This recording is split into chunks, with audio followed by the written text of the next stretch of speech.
Shifting Gears with Alan Bailey. I really enjoy the smell of burnt rubber and race fuel in the morning. Sue me.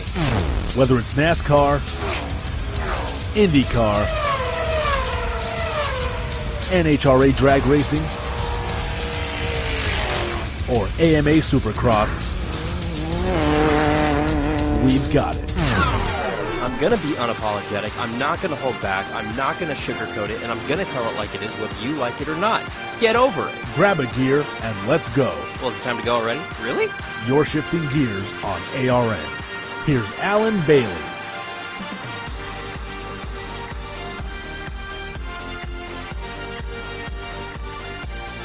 Quite a weekend indeed. Welcome on in. This is Shifting Gears right here on ARN, the Motorsports Authority. I'm Alan Bailey. You can get in on this conversation as well on Facebook, Twitter, and Instagram at the Alan Bailey. Use the hashtag ARNRace in order to get in on the conversation as well. Wow. Courtney Force winning the 100th victory for female drivers in NHRA competition over the weekend. You had Ryan Hunter-Reay winning the Indianapolis 500 in the second closest finish, first American to do it in almost 10 years. And you had Jimmy Johnson snapping that winless streak and more or less securing a spot in the chase in the Coke 600. Am I missing anything? Oh, yeah, Tony Stewart back in a Sprint Cup car. A lot of stuff, actually. Kurt Busch doing the double.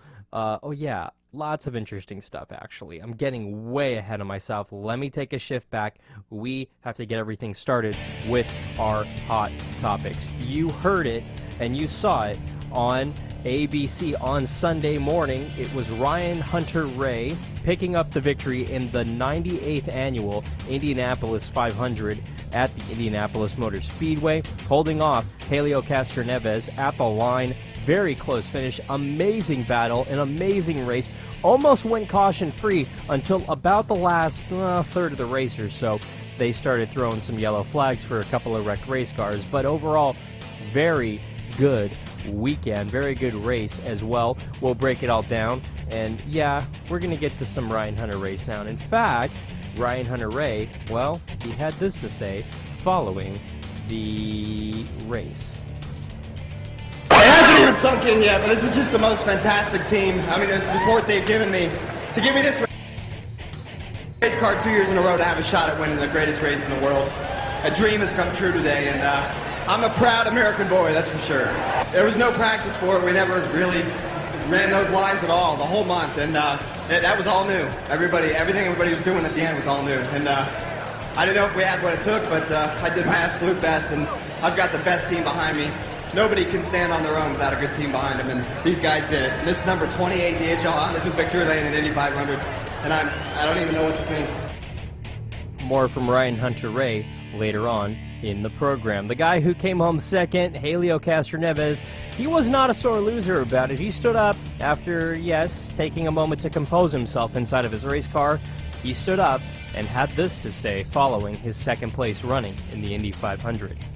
Certainly, this stop kind of like break the rhythm, but I tell you what, first of all, congrats Andretti Green and Ryan Hunter-Reay. I mean, they did an outstanding job, and I want to thank Roger and my team, the Shell Pennzoil. I think the colors were so close to continue the tradition, but I'm so proud of the Shell Pennzoil boys. Obviously, AAA, Hitachi guys, Verizon. I want to thank everyone because it was close. It's a shame, so close, but today it's Ryan Hunter-Reay's day. Absolutely it is. We'll have more from Helio later on in the program as well. And oh yeah, Courtney Force picking up the 100th victory for a female in NHRA professional drag racing competition. And you listen to her interview after the win on Sunday. You gotta say to yourself, is this John in a female voice, or is this his daughter Courtney? For us, but this Traxxas Ford Mustang team, I'm so proud of my guys. These guys work day in and day out. Ron Douglas, Dan Hood, but all the teams, all the guys at JFR that are working with us, thank you so much for everything. But for all the females out there, you know what? We're doing this one for you because you know what? These girls know how to win, and it's a hard battle out there. It wasn't an easy choice who's gonna get it. So We fought till the end, and luckily our Traxxas Ford Mustang team got it for Castrol, Ford, Auto Club, Brand Source, Mac Tools, Peak. Man, we're in the winner's circle. Woo! I promise you, that is not sped up in any way. That is Courtney's actual interview post-race on Sunday out at Topeka. I swear, it's not John in a feminine voice. I promise you that. That's Courtney. Yeah, it's kind of crazy, right? I know. We'll have more from them. And yes, Jimmy Johnson picking up the win in the Coca-Cola 600, securing a spot in the chase in 2014, more or less. He just has to actually finish in the top 16 in points and make sure that not more than 16 drivers actually pick up a win in 2014. But that should be easy, right? Right? Well, we thought so too. Looking around the news and notes in the garage area, we turn to Stuart Haas, more specifically Haas and his Formula One team. The Haas Formula will defer its Formula One plans and its debut until 2016. ARN has learned that the decision to wait the extra year will offer the organization more time to put its program together and align itself with proper partners moving forward. Although team owner Gene Haas said on Sunday morning that he was, quote, leaning towards Ferrari because, quote, they have more open to what we need to do, unquote. Still, the rookie team is still putting together technical partners and alliance in order to secure their team and their position in Formula One competition. No official word from Stuart Haas or from Haas and their F1 team if 2016 will be the official go year for that organization. And yes, this is kind of interesting news. Dale Earnhardt Jr. and eBay partnering up? Oh yeah, believe it or not. NASCAR's most popular driver loves to buy and sell merchandise online, and now he'll be using eBay exclusively to help collect racing memorabilia and sell racing memorabilia. Now Earnhardt has landed a deal to become the spokesman for the eBay Garage. The company will also sponsor Earnhardt in the Nationwide Series at Michigan next month. He made the announcement on Twitter, and if you go onto his Twitter account, @Dale Jr., you can see the front of JR Motorsports. And yes, the garage has been transformed with eBay logos adorning the front of the building. They officially sold the building at JR Motorsports. Go figure. And Tony Stewart got into a very vicious crash in sprint cars last August, and a lot of people thought, well, that might be it for Smoke. He might not be racing in sprint cars, but he will race in NASCAR someday. He returned to NASCAR in February 2014, earlier this year. And yes, no big surprise, Tony Stewart getting back into a sprint car this week. Tony Stewart got back into a sprint car at an undisclosed location on Sunday, the first steps towards a resurgence. He got back in that sprint car. He tweeted on Monday afternoon, quote, "Thank you to Rusty Rush and everyone at Rush Trucking Center for helping me. This was a huge day for me, 9.5 months since I've been in one," and tweeted the photo that you can see at ARN on Facebook, Twitter, and Instagram, or you can log on to arnrace.com in order to see the photo of the sprint car he drove earlier this week. And yes, how exactly did Kurt Busch do this weekend in the double? Well, he finished 6th in the Indy 500. However, he didn't do so spectacular in NASCAR. Blowing an engine during the race basically regulated him to a 40th place finish. And yes, Kurt Busch talking about getting back into a car next year for the double. We'll break it down a little bit later on. I'm Alan Bailey from the ARN News Desk. That is your opening lap, and those are your hot topics right here on ARN. And yes, shifting gears. Don't go anywhere. We'll be right back.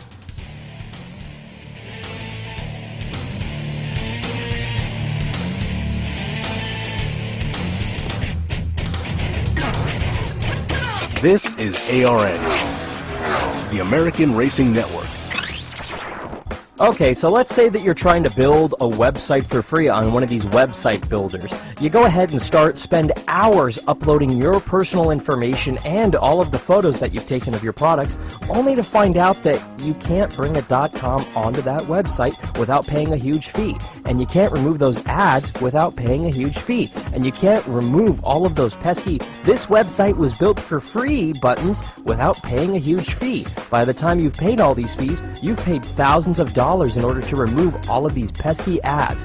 Why go through all the hassle? Why spend all of those hours doing it yourself? Go ahead and log on to apolloaesthetics.com, not only to request a quote to build your brand new website and to see a rendering of what your website could look like, but in order to set up services like email, hosting, Facebook, Twitter, Instagram accounts, and a whole lot more. That is Apollo Aesthetics and apolloaesthetics.com. What is one NASCAR Unites wristband capable of doing? It can inspire a child to go farther in school. It can construct a brand new playground for kids who've never had one. It can introduce a child with a serious illness to his or her favorite NASCAR driver. I'm Tony Stewart. I wear my band to Unite for Kids. Band together with me by logging on to www.nascar.com/unites to pledge your support. This is ARN, the American Racing Network.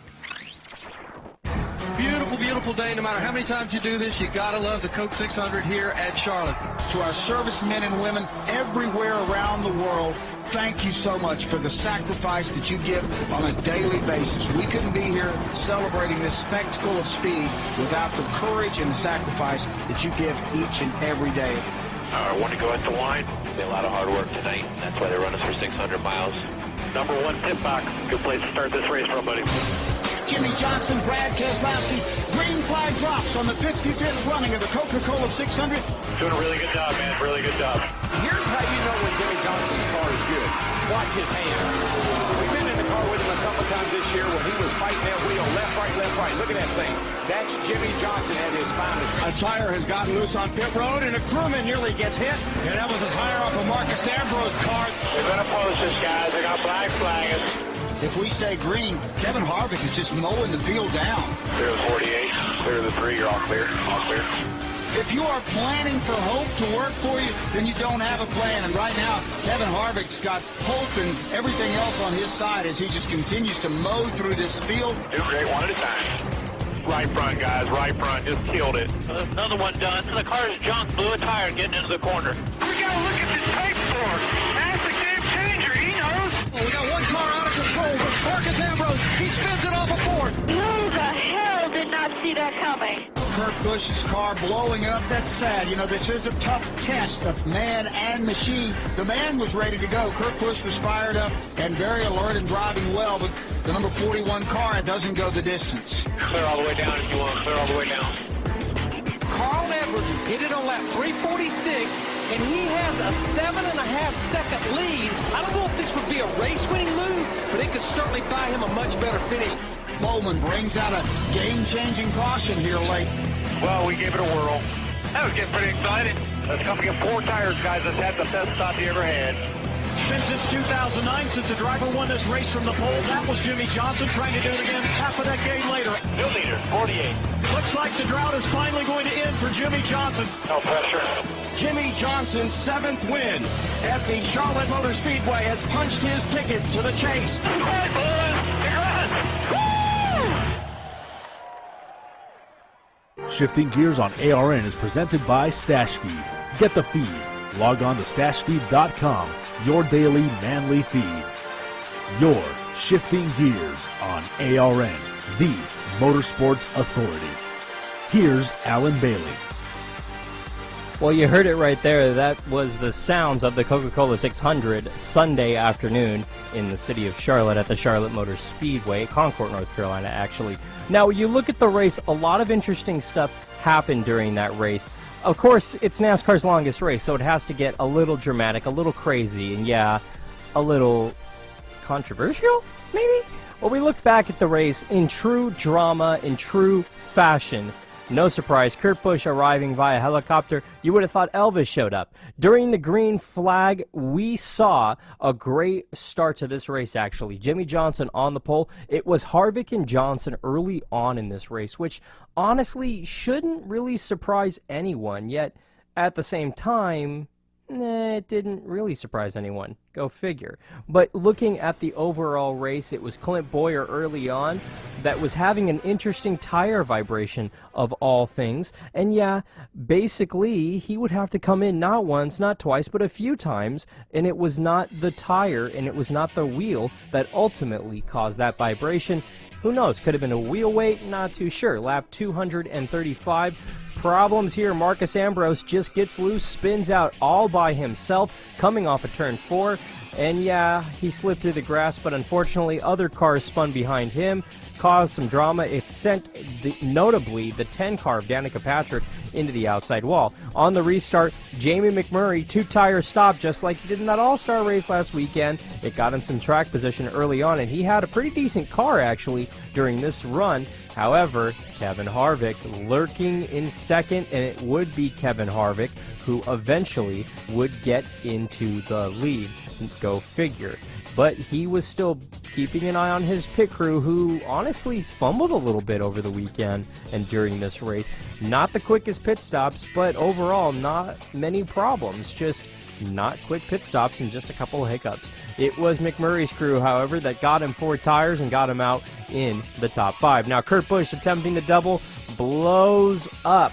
Yeah, blown engine after actually what was a pretty decent run for that number 41 team. Ends his bid for the double. But Jimmy Johnson on pit road getting the lead on this exchange here. He would restart on the front row with the 20 car, the 24, and 22 in tow. Now, more engine problems. Another blown engine here would bring out the yellow. This one for Danica Patrick, and believe it or not, Dale Earnhardt Jr. Two Hendrick engines blowing here. Jr. would end up bringing it into pit road and just limp it around all night. Strategy for the 2 car. 2 tires for that 2 car, Brad Keselowski. He would get out in front, but yeah, he'd have to come back in. Speeding penalty, go figure. Bad Brad back on pit road. But Brad, he's pretty good. We might want to keep an eye on him. Brad Keselowski taking 2 tires here, no surprise there. But it was a wheel problem, something to do with that rim that just wasn't very right. Now, we look at the 48. He was stout all night long, and Carl Edwards here at this point in the race, also pretty stout early on, later on in the latter part of the race. He would lead for a good portion, but lap number 379, a caution would fall, this time for Alex Bowman, who blew a left front tire, would limp it onto pit road. But Carl Edwards, should I pit or should I not? Carl Edwards pitting here. Now on the restart, guess what? Jeff Gordon, 2 tires. The 20 car, yeah, 2 tires. But Jimmy Johnson lurking in third. The 20 car would get Gordon on the outside on the restart, but with 9 laps to go, hello, ding dong, here comes Jimmy Johnson. Jimmy Johnson taking Matt Kenseth, taking Jimmy Johnson all the way down to the apron, entering turn number 3, but Kenseth would give Johnson some room on the inside. Johnson would power on by and win the Coca-Cola 600 at the Charlotte Motor Speedway, his first win of the 2014 season, virtually securing his spot in the 2014 chase. And oh, by the way, shutting up those naysayers, it's Johnson, Harvick, Kenseth, Edwards, and McMurray, your top 5, followed by Vickers, Gordon, Menard, Kyle Busch, Brad Keselowski coming home with a 10th place finish. We look at the rest of the top 20. Well, you would think that this actually wasn't a bad list. You have Eric Almirola, Joey Logano, Tony Stewart, Casey Kane, Ryan Newman, Austin Dillon, Clint Bowyer, Kyle Larson, Dale Earnhardt Jr., and Trevor Bayne, 20th on Sunday in the Coca-Cola 600. Speaking of Trevor Bayne, kind of an interesting timed announcement that leads us into this discussion. It was announced on Saturday, believe it or not, at the Charlotte Motor Speedway that yes, Trevor Bayne securing a full-time ride in 2015 in the Cup Series. You might be asking yourself, well, where is he going to be racing? This is odd. Nobody heard about this. Nobody was talking about this. Nobody was anything this. This is odd. Where did this come from? No one knows. No one knows. But it was announced that the 2011 Daytona 500 champ Trevor Bayne back into Sprint Cup racing full-time in 2015 2015 with Roush Fenway Racing and that number 6 car. Avocare sponsoring that number 6 car in the Cup Series full-time in 2015 and presumably beyond. Roush also made the announcement that this would be the 4th team in Roush Fenway Racing's Cup Series in 2015. That's a damn interesting announcement. I'll tell you why. Not only is the timing of it very off for them, but you look back and you think here, no one really asked about this car. Nobody was talking about Trevor Bayne. Nobody heard a glimpse or a glimmer of this, but instead it came out of the blue in the midst of us talking about Greg Biffle possibly not re-signing with Roush Fenway Racing and Carl Edwards possibly not re-signing with Roush Fenway Racing. They've won 3 cars for the last, I want to say 4 seasons or so, and we've seen them working with 5 teams. It just doesn't work. Them with 4 teams doesn't work, and frankly, them with 3 teams doesn't really work either. So they're going back to 4 teams so that they can have 4 teams that can't win a race or a championship. I don't know if that's necessarily the best idea. You look at it, on paper, it doesn't make sense, the timing of this announcement with everything else, all the other speculation that's going on in that organization. It doesn't make sense. But you look at it, Greg Biffle or Carl Edwards, who will re-sign with Roush if you could only re-sign one of those drivers? Well, the speculation is that Greg Biffle possibly will stay with 3M staying with him, and Carl Edwards could move over to, yes, Joe Gibbs Racing. And although it does make some sense, Gibbs has been talking about adding a 4th team for the last 20 years, it seems. And yes, everybody is in a contract year at Joe Gibbs Racing, so we could possibly see Denny Hamlin or Matt Kenseth or even Kyle Busch stepping out of the ride in Joe Gibbs Racing and making room for Carl Edwards. It does beg the question, what is Jack Roush going to do? Because once the Jack Roush domino will fall, with whether Biffle or Edwards are staying, it's really going to dictate what happens after that.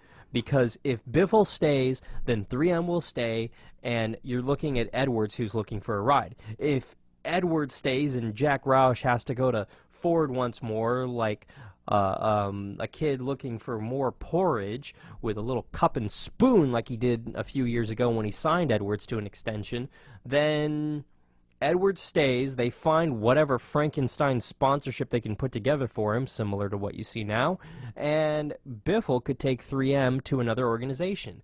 We know that 3M likes Biffle. Biffle likes 3M. They have a very good relationship. They want to stay with Biffle. They've expressed that in the media and out of it, and it's one of those things where they're going to be loyal to Biffle wherever he ends up, whether it's in a Roush Ford or whether it's somewhere else. So we're not going into deep silly season conversation here, but it makes more sense for Biffle to stay, not because 3M's going to follow him, the sponsor, but instead that it makes sense for Biffle. Biffle knows if it comes down to him or Edwards, sorry, Jack's going to want Edwards. No offense, Biffle. Edwards is younger, he's more marketable, and he's got more tread left on his tires. Biffle is not exactly in the twilight of his career, but he's in his 40s, and you got to think, Biffle, how long are you going to keep doing this, pal? You've been racing in the Cup Series since 2002 part-time and 2003 full-time, and really you've produced a good amount of wins, but never, ever, ever has he come close to a championship. Ever. Not even close. What if I'm Greg Biffle, if I'm Jack Roush, I'm looking at Biffle going, do I really want to invest in a driver that probably won't win me a championship? Might win me a race or two, but I want to win that championship. I don't know. And if I'm Biffle, I got to sit there and think to myself, do I really want to be in an organization that has only won 2 championships in almost 30 years?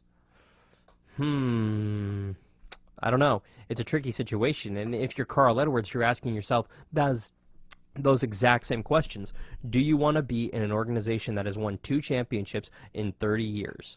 Or do you want to try to go somewhere else? It's an interesting question. It's a very interesting question, actually. We look at the landscape of Spring Cup Series competition. There are, I don't want to say there's opportunities, but there are doors that could become open, question mark. Let's just keep it, let's just say that. I don't know.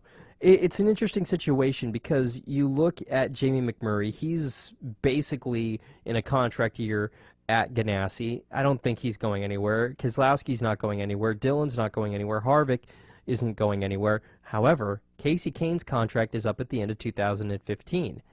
You have that Chase Elliott kid who's coming up through those Hendrick cars pretty quick in the Nationwide Series. Is there pressure on Kane to perform this year and next year? It's very interesting. Marcus Ambrose, contract year.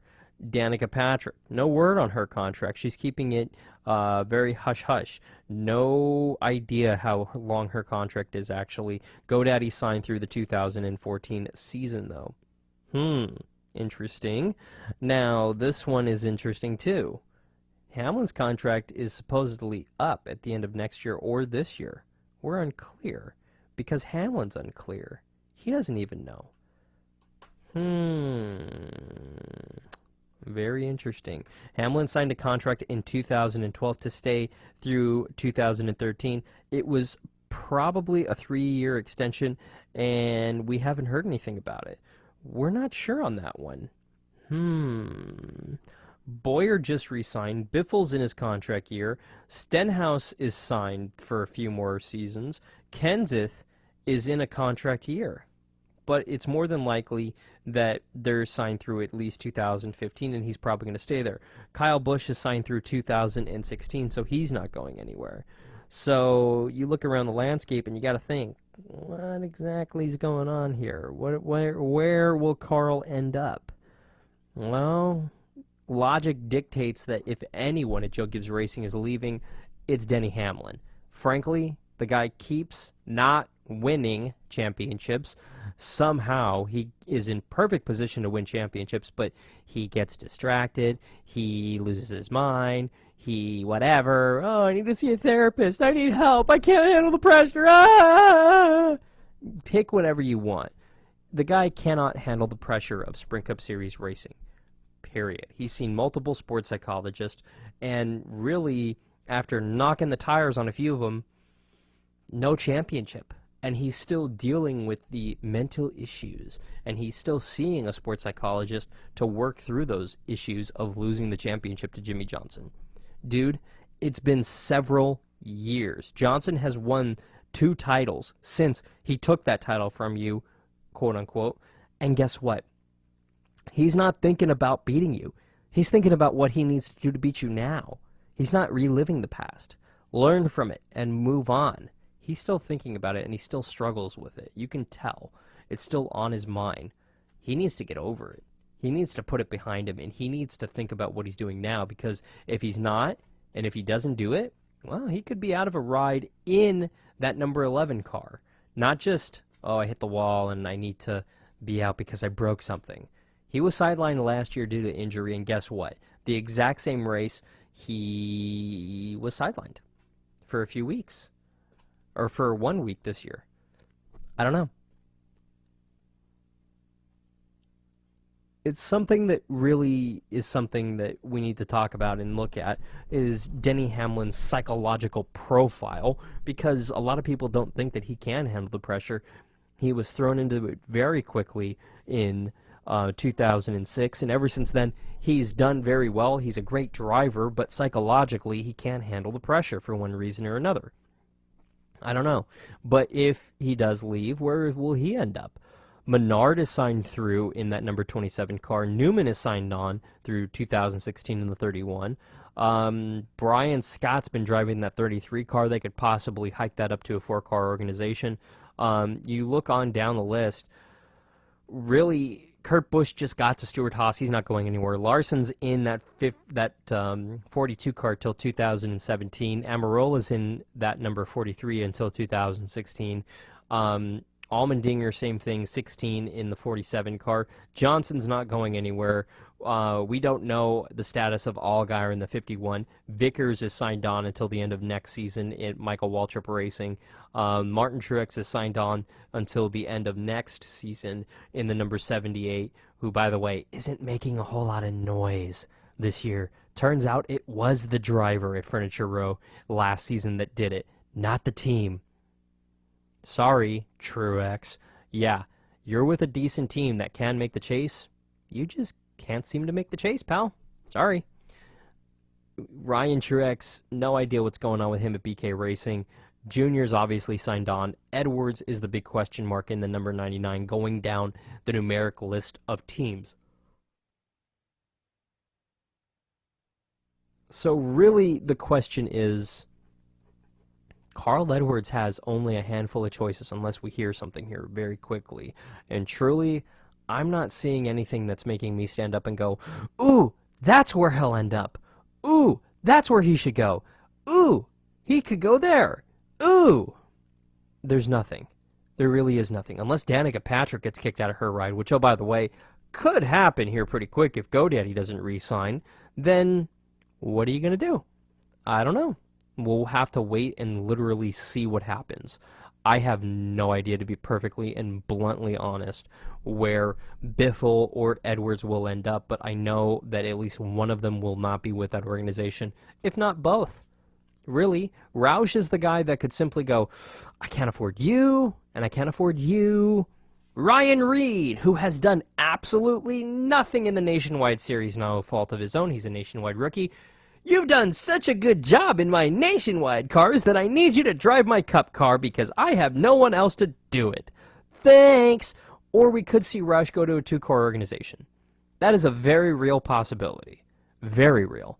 Because 3M, if they leave, no other company will want to stay there. None. Because every sponsor that's with Edwards is there simply because it's Carl Edwards.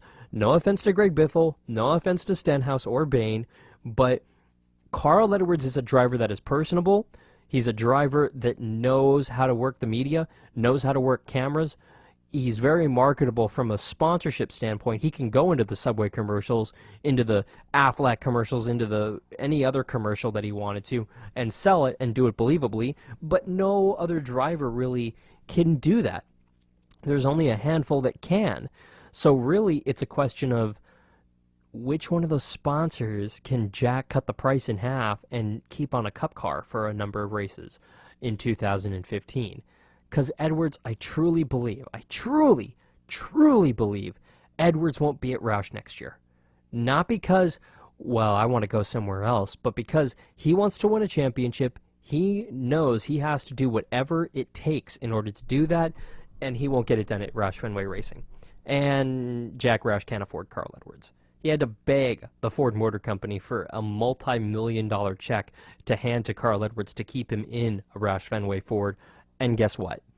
I really don't think that Ford is going to do that again. Not because they don't think that Edwards is worth it, but because they don't see the point of handing over a multi-million-dollar check to keep a driver in a losing car. And I'm not saying that a Ford is a losing car. I'm saying that a Roush Fenway Ford is a very losing car. They'll have their moments of brilliance in 2014, just like they do every single year, where they win a race or two.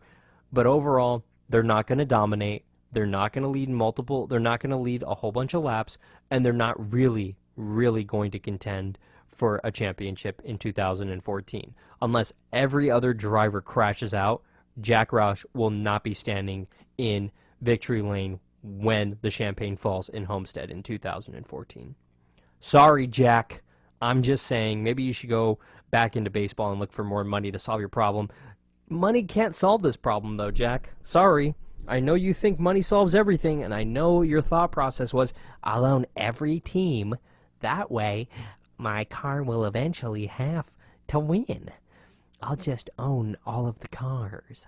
That way, I'll end up in victory lane. That's how it works, isn't it? Is that not how it works? I thought that was how it worked. Is that not how it worked? No, Jack, that's not how it works. Well, I'll get in my plane and I'll just fly around and I'll think about it. Maybe I'll buy more cars. No, Jack, you can't afford more cars. Well, I'll get more Nationwide drivers and develop them to bring them up into Nationwide to see if they're good. What if they're not good, Jack? Well, I'll go ahead and I'll fire them.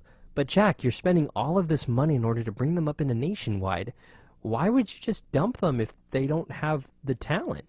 Well, it's 'cause I don't really know how to judge talent. I hired Mark Martin and Matt Kenseth, and you know, that was it. I got those guys, and then I got the Kurt Busch, who won me a championship, and that was a good one. And then pretty much after that, nothing. I got lucky with 3 drivers, and that was it. Well, Jack, you had 3 really good drivers, but why didn't you keep hiring better drivers? Well, it's 'cause I don't have the money. I kept blowing it all on race teams and all the wreck race cars. Well, Jack, why did you spend so much money on drivers that you weren't sure would wreck those race cars? Well, I thought it was a good idea at the time. Was it not? No, Jack, it was a horrible idea, buddy. Just not a good idea. Not a good idea at all.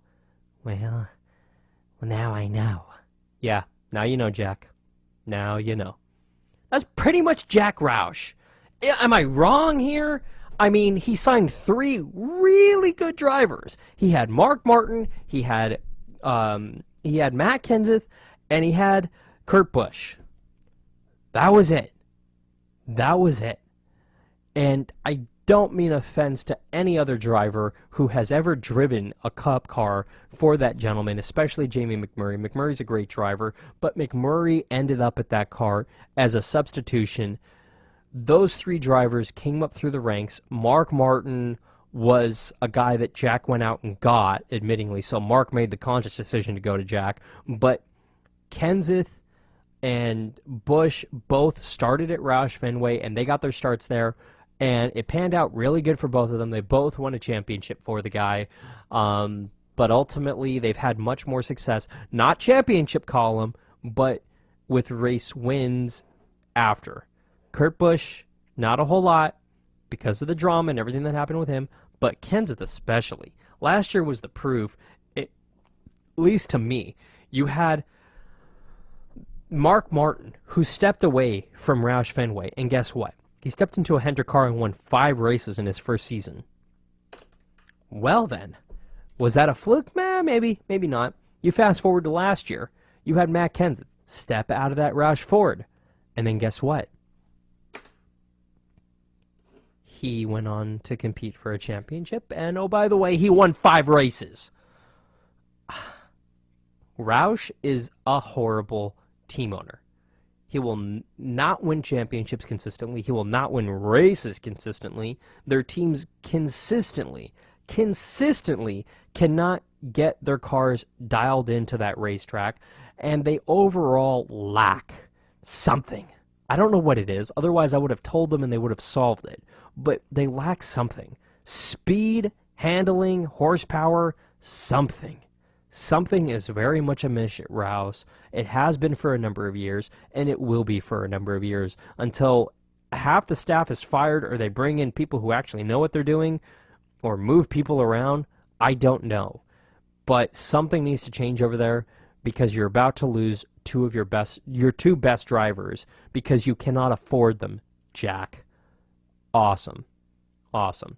On that note, I am horribly late for a break. I apologize for blowing up the clock. When we get back, we're going to talk Indy 500. Ryan Hunter-Reay winning the race at Indianapolis over the weekend. Yeah, highly dramatic and very, very cool. Don't go anywhere. You're listening to Shifting Gears right here on ARN, the Motorsports Authority. This is ARN, the American Racing Network. I'm not sure if you know, but a lot of people are on Facebook, Twitter, and Instagram. And if I'm speaking a foreign language to you right now, don't worry. A lot of people have trouble with it, but you should not be one of them. If you're looking to get your business online, and if you're looking to build a stronger web presence online in order to build more customers and to sell more product, log on to apolloaesthetics.com. Not only will they help build a brand new custom website for you, but they'll help set you up with Instagram, Facebook, and Twitter accounts in order to build your customer base and get your product out there for people to see.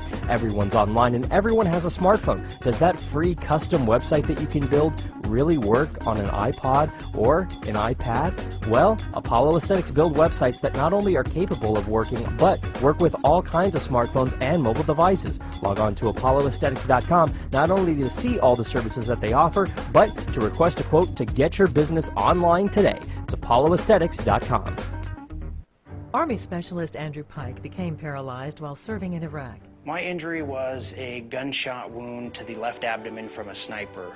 My first contact with paralyzed veterans was in Walter Reed. Paralyzed veterans National Service Officer Michael Killen. We try to reassure them what benefits are out there, try to educate them and take some of that stress away from them. Right now I'm going back to school to earn a degree, and I'm just spending time with my wife and child. You can help our paralyzed veterans. Visit pva.org. What is one NASCAR Unites wristband capable of doing? It can inspire a child to go farther in school. It can construct a brand new playground for kids who've never had one. It can introduce a child with a serious illness to his or her favorite NASCAR driver. I'm Tony Stewart, and I wear my band to Unite for Kids. Band together with me by logging on to www.nascar.com/unites to pledge your support. Hi, I'm Jeff Hammond alongside NASCAR driver David Reagan. When it comes to tire safety, nothing is more important than your tire's air pressure. Just like a pit stop, checking your air pressure takes just a few moments. And those few moments will not only keep you and your family safe on the road, it can also help save you money. Properly inflated tires can improve gas mileage, which will save you money at the pump. So be tire smart and make sure your tires are properly inflated. Learn more at betiresmart.org. A message from the Rubber Manufacturers Association. This is ARN, the American Racing Network. Shifting Gears on ARN is presented by Apollo Aesthetics. Log on to Apollo Aesthetics to start building your new website today. You're Shifting Gears on ARN, the Motorsports Authority. Here's Alan Bailey. Tis I. Welcome on in. You're Shifting Gears right here on ARN, Motorsports Authority. Honestly, I want to do a quick shout out here. This one is something that I caught across the wire actually a few days ago, actually. Memorial Day is something that honestly I've been thinking about for the better part of this weekend. It's not just, National Let's Go Barbecue and Let's Go to the Beach. Yes, I went out to the beach. No, I didn't do barbecue. I had barbecue, but I didn't do a barbecue. But this time of the year is a time where you kind of stand up and you remember our armed forces, and you remember the men and the women who have lied down on the line and put their lives on the line to keep this nation free for us. I am proud to be an American, and yes, I am a Californian as well.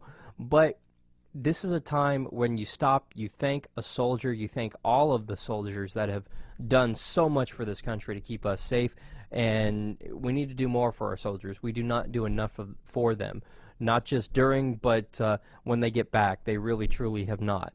Or we truly do not do enough for them.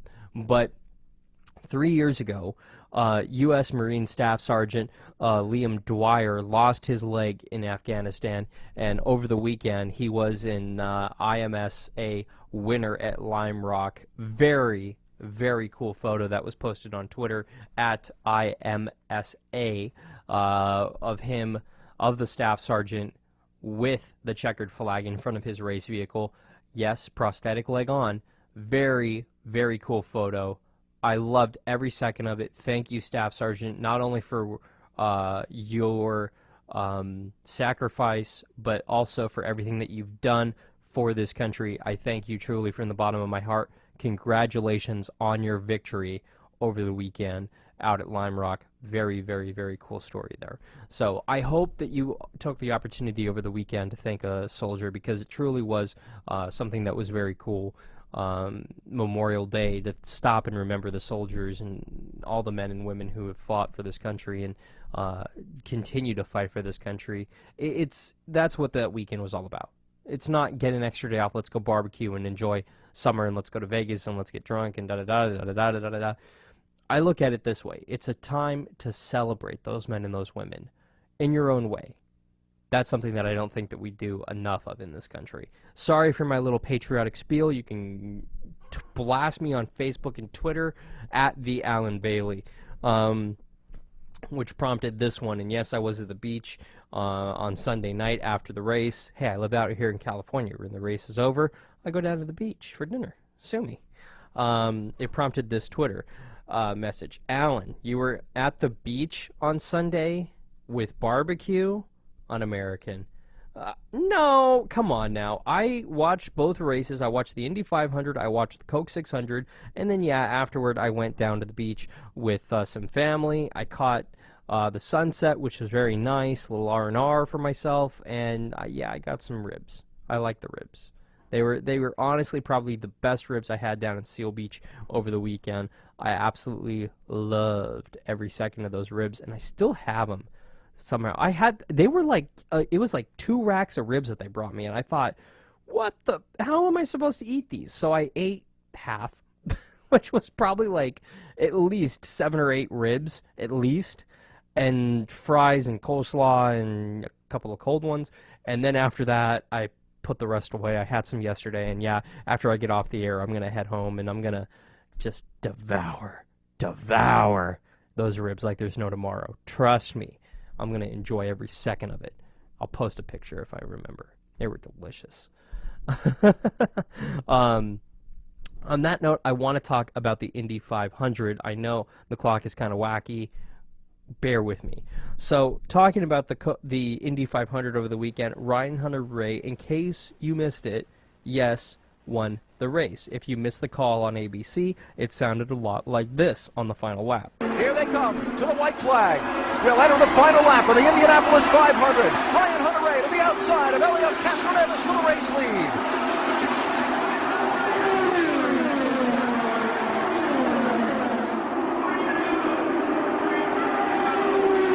That kind of drafting warm up the photo finish cameras. Half a lap to go.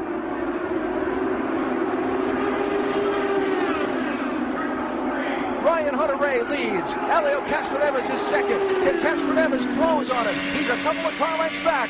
One last corner to go.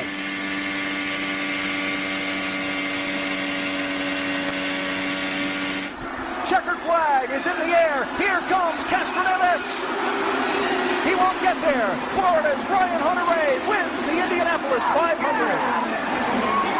Captain America pulled it off. Awesome, man. Awesome. Very, very, very awesome, I'll add to that. That was Ryan Hunter-Reay being called to the finish of the Indianapolis 500 on Sunday. Alan Bestwick on ABC Sports with the call on that one. Awesome, awesome moment in IndyCar history. Very, very, very cool. Every IndyCar race is history at one point or another, but this one was very cool. Ryan Hunter-Reay letting the emotion overwhelm him in victory lane after the win. It hasn't even sunk in yet, but this is just the most fantastic team. I mean, the support they've given me. To give me this race car 2 years in a row to have a shot at winning the greatest race in the world. A dream has come true today, and I'm a proud American boy, that's for sure. There was no practice for it. We never really ran those lines at all the whole month, and that was all new. Everything everybody was doing at the end was all new, and I didn't know if we had what it took, but I did my absolute best, and I've got the best team behind me. Nobody can stand on their own without a good team behind them, and these guys did it. And this is number 28, DHL Honda's in victory lane in Indy 500, and I don't even know what to think. I knew we had a good race car. We didn't qualify well. We started 19th.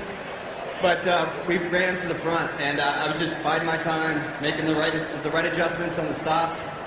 I'm so excited right now, I can't even think. And this is just a dream come true. We did everything right today, and that's what it takes to win this race. I've watched this race since I was in diapers, sitting on the floor in front of the TV. My son did it today. He watched me here. I'm thrilled. This is American history. This race. This is American tradition. Our auto industry is based on it, and this is as big as a championship for me.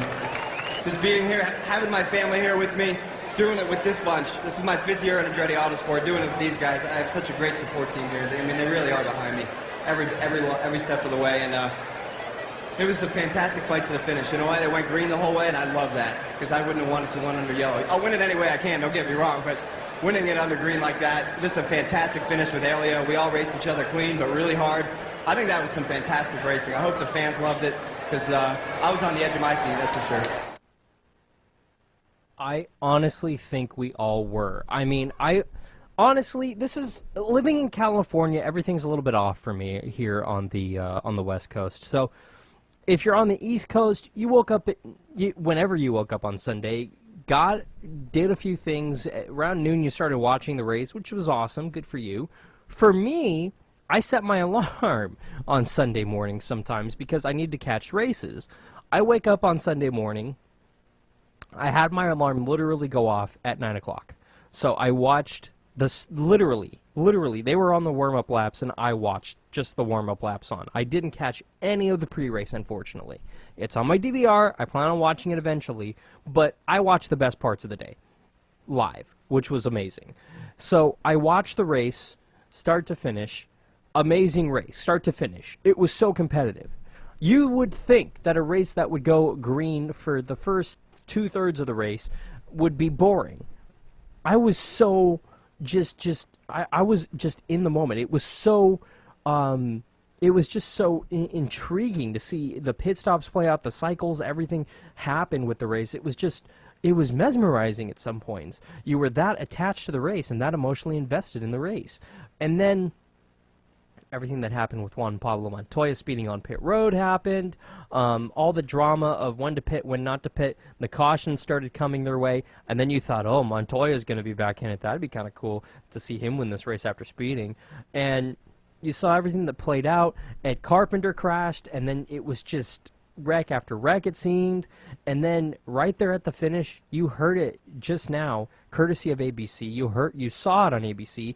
Those last 6-7 laps, whatever it was truly unbelievable. The whole time, I thought we were going to see the leaders crash, and I thought we were going to see an Andretti either be picked up in the crash or go on to win the Indy 500. But it never happened. Helio and Hunter-Reay, they did an amazing job controlling those cars. He said it right there in the audio. They never ran those lines. The lines that they were running right there in the last 5 laps or so, those were brand new, uncharted territory. For a month, they're down here testing, and they're testing those cars, making sure they're good, making sure they're working. They never ran those lines. That was all new. That was all untested. They were just trying things, going, screw it, because it's the Indy 500. You have to try things. You have to do new things. And that's what they did. Ryan Hunter-Reay picking up the victory. I got to give my hat off to Helio Castroneves, not just for putting on one hell of a race right there at the end of the race, but for being such a classy champion in IndyCar, for actually getting up and saying, yeah, congratulations to Ryan Hunter-Reay and to Andretti Autosport for this victory. He took time in the race car. He put his head down in his hands, just dejected. You could see just the pain of not winning the Indy 500 all over his face, and yet he was talking so positively to ABC and ESPN afterwards. This is what he said after they stuck a mic in his face, and, oh, by the way, yes, they asked him about the whole, what were you thinking right there when you were, had your hands in your lap? This is what Helio Castroneves said after the Indy 500.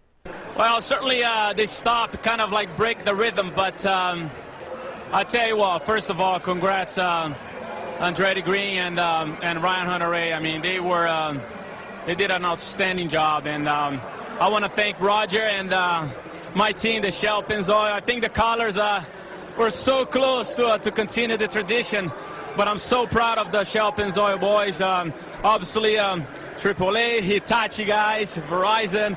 I want to thank everyone because it was close. It's a shame so close, but today it's Ryan Hunter-Reay's day.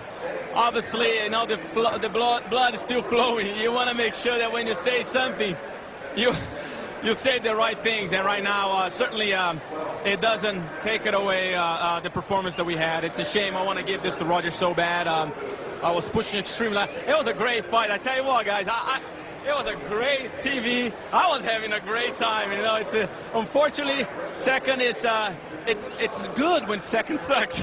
If you know what I mean.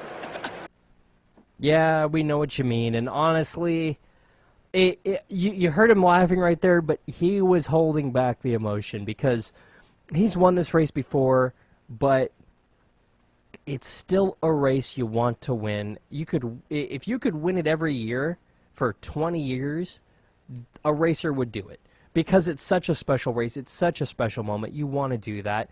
It didn't happen for him, unfortunately, but God love him. He was such a great sport about it. He just every racer can take a lesson from him for the way that he handled himself right there after the race. Super classy champ right there and a class act. Helio Castroneves, great job right there, bud. On that note, we're going to shift gears here a little bit. The name of the show is Shifting Gears, however, but I want to talk about this because this is a huge deal. Courtney Force picking up the 100th victory for a female in NHRA competition. I swear to you, I said it right there at the opening at the top of the show. This is not sped up. This is not altered in any way. This is honest to goodness. This is Courtney Force's live interview with NHRA as soon as she got out of the car. Take a listen, and you tell me that this isn't her father. This is Courtney Force after her 100th victory this weekend out in Topeka. Been a long weekend for us, but you know, this Traxxas Ford Mustang team, I'm so proud of my guys. These guys work day in and day out. Ron Douglas, Dan Hood, but all the teams, all the guys at JFR that are working with us, thank you so much for everything. But for all the females out there, you know what? We're doing this one for you because you know what? These girls know how to win, and it's a hard battle out there. You know, it wasn't an easy choice who was going to get it. So we fought till the end, and luckily our Traxxas Ford Mustang team got it for Cashel, Ford, Auto Club, Brand Source, Mac Tools, Peak. Man, we're in the winner's circle. Woo! I swear to you, on my life, that is unaltered. It is completely 110% unedited or altered in any way. And listen to the sponsor zip through right here at the end. We fought till the end, and luckily our Traxxas Ford Mustang team got it for Cashel, Ford, Auto Club, Brand Source, Mac Tools, Peak. Man, we're in the winner's circle. Awesome. Honestly, awesome, Courtney. That was amazing. Not just her victory, not just the fact that, and oh, by the way, this is another big deal. You had her sister in Top Fuel pick up the top qualifying position on Friday, and her pick up the top qualifying position. Coincidentally, both ran new track records in their division, the first time ever that not only have two women sat on top of qualifying with new track records, but the first time that sisters have ever sat on top of qualifying's on top of the speed charts on qualifying day with new track records. These girls are setting the world on fire. It doesn't matter if you're male, if you're female, if you're black, if you're white, if you're purple. It doesn't matter what your ethnicity is, what physical or mental ailments ail you. It doesn't matter. If you can physically put a helmet on or have somebody help you put a helmet on, get into that race car and wheel it down the racetrack, an NHRA drag racing competition. It does not matter if you're male, if you're female, or whatever in between, because you have an opportunity to win in NHRA. And we see that every single weekend. Alex Droya, you have Courtney and Brittany Force, you have just so many competitors that are female all across motorsports. It gets overlooked, unfortunately. That's something that will change one day. Hopefully in my lifetime. I have to honestly stand up and applaud the NHRA for allowing A, women to compete, and B, keeping them in the same division and making it so that it's competitive and it's fair across the board for a female to compete on the same level. I'm not saying that females are different than men. Well, they are, but physically, obviously physically speaking, but their abilities behind a race car are not different than a male's. And it is so cool to see Courtney pick up the 100th victory for a female. We knew it was going to happen, more than likely in 2014. The fact that it's happening on May 25th of 2014 gives me hope for the future, thinking, well, you know what? Maybe we'll get to 110 by the end of the season. It's very possible. It's a distinct possibility. So don't whip your nose at it thinking, nah, it's not going to happen. Meh, it's probably not. Meh, meh, meh, meh, meh. I don't care, because it's pretty damn cool and it's pretty damn impressive. Congratulations to Ryan Hunter-Reay and his entire team at Andretti Autosports for the Indy 500 victory. Congratulations to Countney and to Force Racing for their victory, and to Jimmy Johnson and Hendrick Motorsports for their victory as well. We'll break it all down on the Pit Pass tomorrow, special time, 3 p.m. Pacific, 6 Eastern, right here on ARN. I'm Alan Bailey. For everyone here at ARN, we'll see you at the track. Check out arnrace.com to keep up with the latest news, photos, podcasts, and interviews from the track. You've been shifting gears on ARN, the American Racing Network. Broadcasting from the ARN Racing Studios in Southern California, ARN Los Angeles. This is ARN, the American Racing Network.